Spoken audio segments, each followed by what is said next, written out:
All right, shalom to the brothers out there pushing the word in truth and sincerity.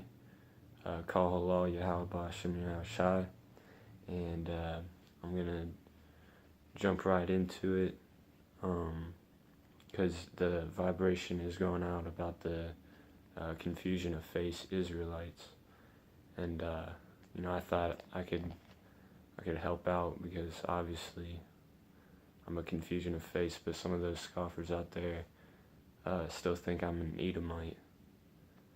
So I'm gonna jump right into it. This is Daniel 9 verse 7, and it reads, O Yahweh, righteousness belongeth unto thee, but unto us confusion of faces, as at this day to the men of Judah, and to the inhabitants of Jerusalem, and unto all Israel, that are near and that are far off, because Israelites were scattered through the four corners of the earth, through all the countries whither thou hast driven them, because of their trespass that they have trespassed against thee. And that trespass was putting their seed into heathen women, thus causing the confusion of face. Verse 8, O Yahweh, to us belongeth confusion of face, to our kings, to our princes, and to our fathers, because we have sinned against thee. Verse 9, to Yahweh our power belong mercies and forgivenesses, though we have rebelled against him. So it doesn't matter how, because we, in our past lives, we put our seed into heathen women, that doesn't matter because, it kind of does matter because we sin, but as long as we're sorry for that sin, the Most High is going to forgive us,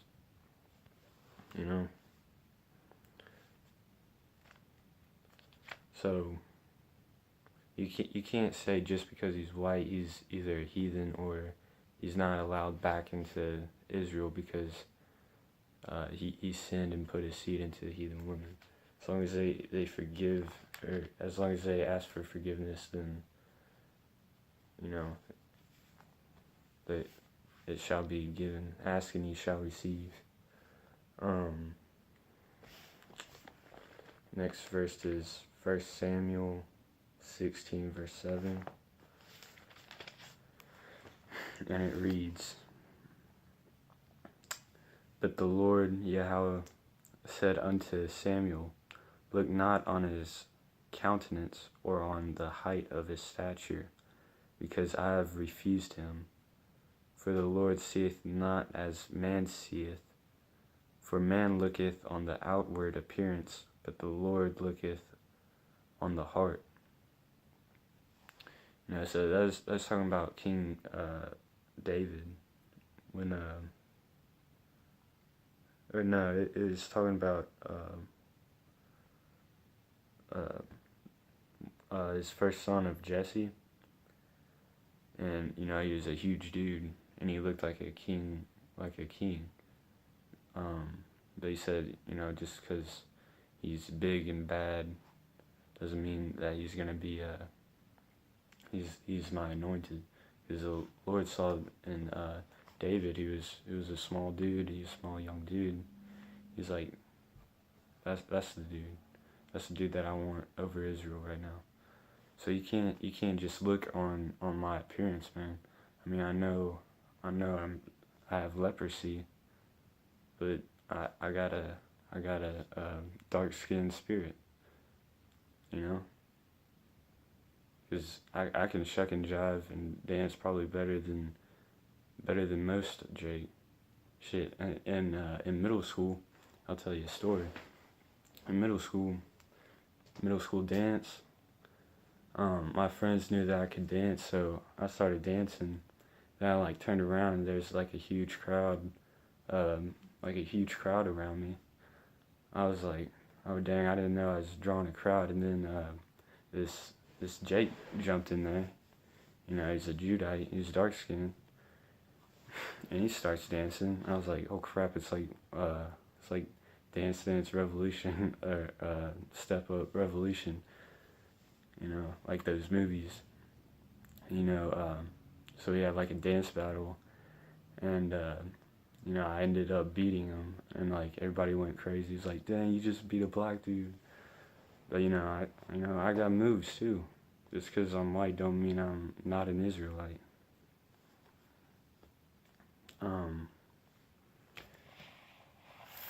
This is a precept to that. This is Ecclesiasticus or Sirach 11, verse 2. Commend not a man for his beauty, neither abhor him a man for his outward appearance. So, don't abhor a man just because he has leprous skin or a heathenistic skin tone. And don't uplift him just because, he looks good. Same thing for those women too, because, the Lord can uplift a ugly woman, because that doesn't matter, because we're all going to get new bodies in the kingdom. But anyways, verse 3, the bee is little among such a fly, but her fruit is the chief of sweet things. So, you got those. If you compare a bee and a fly, the fly looks bigger, but the bee makes that sweet honey. Boast not of thy clothing and raiment, and exalt not thyself in the day of honor. For the works of the Lord are wonderful, and his works among men are hidden.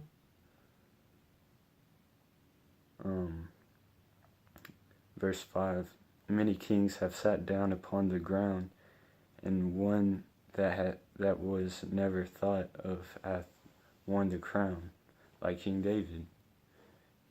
He was a small dude. Even his dad was like, "Are you sure you want David? He's just a shepherd boy. He's a tiny young shepherd boy." And he's like, "Yeah, that's what the Lord said." So, I'm gonna jump to Matthew 13, verse 24. And it reads,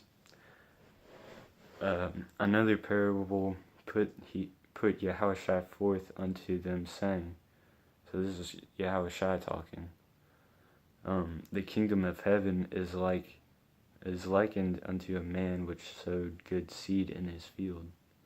But while men slept, his enemy came and sowed tares among the wheat, and went his way. So, a man sowed good seed in his field, which is, the wheat. He planted wheat. And then then the evil man sowed tares among it. And tares and wheats look alike, so it's really hard to tell. And then it said, when the blade was sprung up and brought forth fruit, then appeared the tares also. So the servants of the householder came and said unto him, Sir, didst not thou sow good seed in thy field? From whence then hath it tares? He said unto them, An enemy hath done this. The servants said unto him, Wilt thou then that we go and gather them up? But he said, Nay, lest while ye gather up the tares, ye root up also the wheat within them. Let both grow together unto the harvest. And in the time of harvest, I will say to the reapers, Gather ye together first the tares, and bind them in bundles to burn them, but gather the wheat into my barn. So the tares and the wheat grew together, and he said, don't separate them now. Just let them grow, and then we'll harvest. We'll cut them all down, and then we'll separate them later. And the tares represents the heathens, and the wheats represent the Israelites, because they kind of mix their seed amongst each other. You got Edomites that look like dark-skinned brothers, and you got Jakes that look like Esau. It's not that hard. And earlier in the chapter 13, verse 10, and it says, and the disciples came and said unto him, Why speakest thou unto them in parables? He answered and said unto them, Because it is given unto you to know the mysteries of the kingdom of heaven, but to them it is not given. So it's not for everybody to understand that the confusion of faith doctrine. So if you still think I'm an Edomite by the end of this video, then that's okay. It just wasn't for you, but for the elect it was given. Let's see.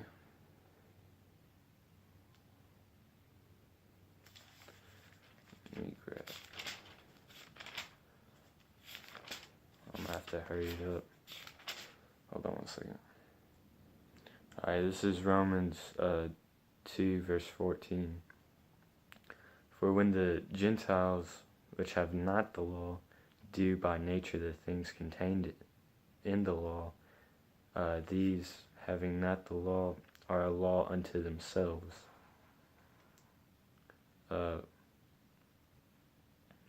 which shew the work of the law written in their hearts, their conscience also bearing witness, and their thoughts the meanwhile accusing or else excusing one another. So I thought the video ended on itself, my bad.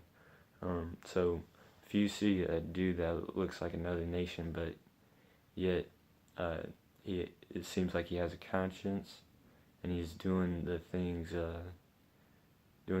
that an Israelite might do, like